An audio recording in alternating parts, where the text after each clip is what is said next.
We have a couple of things. Todd Oh, says, I didn't realize there was any issue running Blender on Mac. I only recently began learning Blender.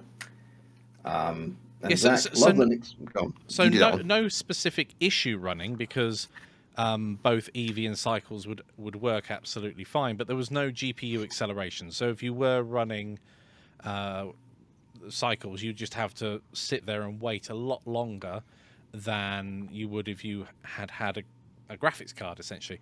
So now that Apple are supporting the development fund, they're actually going to make Metal, the underlying API that Macs use, compatible with Blender, which will hopefully mean that the new chips look absolutely phenomenal, and whether or not they're phenomenal when it comes to rendering in Blender, we just don't know at the moment.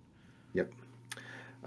Zach says, love Linux, waiting for game support. Catch 22, no one support it because there's no massive game support. No one will support games for it because no one will use it.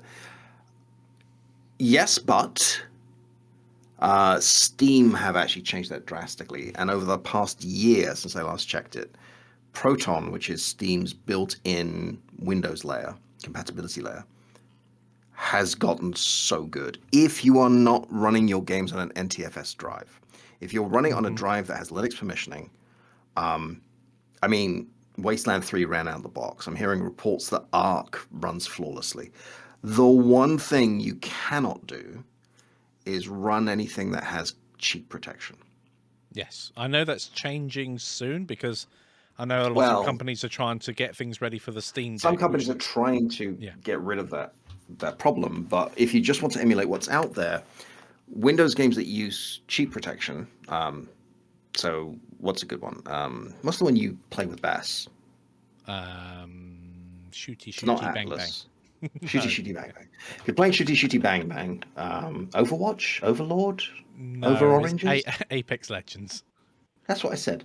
So if you're playing Overwatch and you've got the cheat protection on, it's using specific drivers. I think I actually linked to Microsoft Edge that Linux just can't touch.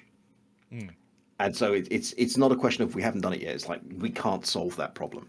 But if you're doing anything that isn't doing live cheat protection, or you can turn it off, like in Arc, you can turn off BattlEye.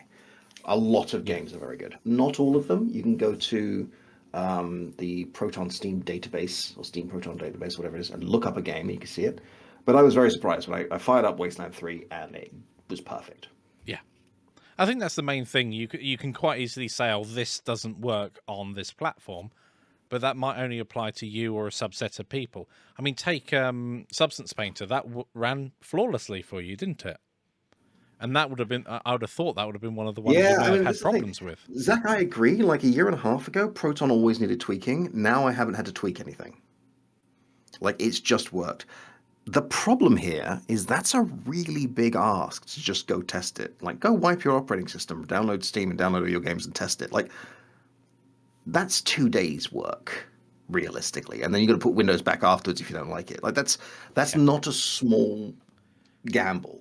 I think there would be So, very few people who would not necessarily not know how to do it, but would be able to have all the tech to clone your hard drive to make sure if you wanted to go back to your previous state, you could just go ahead and do that.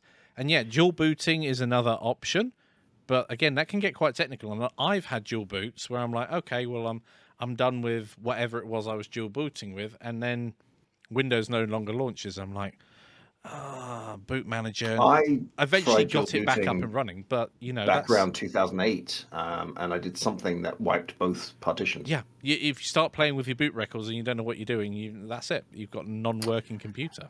So I would say if you're somebody that wants to move to Linux, like with me, just like I'm kind of over Windows updates. Like I don't like how they work. I don't like the amount of control I don't have over my machine. And I don't like that I did one 3 years ago that lost all of my work. Like I'm glad if you're enjoying the company. I'm done with it for now.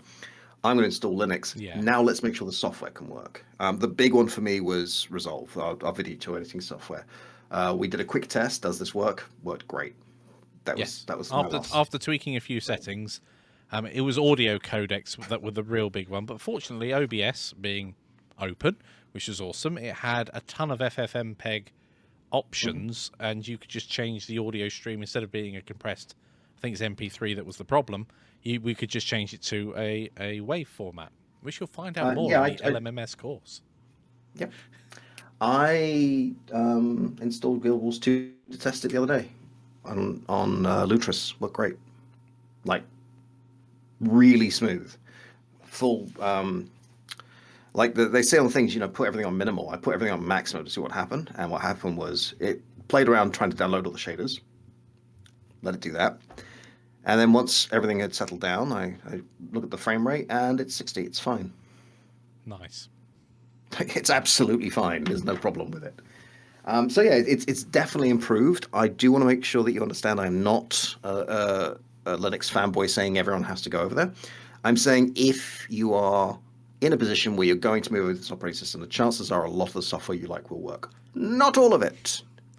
And the same rule as if you're upgrading from Blender, let's say you're on 2.937 at the moment, I think, with the long-term support.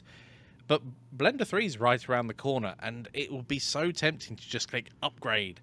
But the problem is you can break projects doing that. And it on a similar way that updating an operating system is even more potentially disruptive, only do this type of work or switch out when you're not in the middle of a project.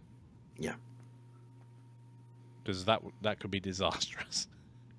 I'll tell you, I've had more problems with Git than I have with Linux. Maybe Git should start using Linux. Git's incredibly useful. It helps you keep track of all your changes and everything else. But it can throw some weird errors. It's the errors that are the problem. It will say there's a problem with your encryption key, and it's got nothing to do with your encryption key. It's to do with tell your me, file yeah, size. I'm not pushing this as a security concern. Like, what security concern? You should speak to the person who owns it. I own it. It's and I got one And the it other turns day. out what they mean is one of your files is too big. Yeah. Like, why did you just say that? It's like, what? Yeah, and obviously that is a shame because it's such a powerful tool. It's a shame that it's not a more protected tool that has better user affordance as to what is going on.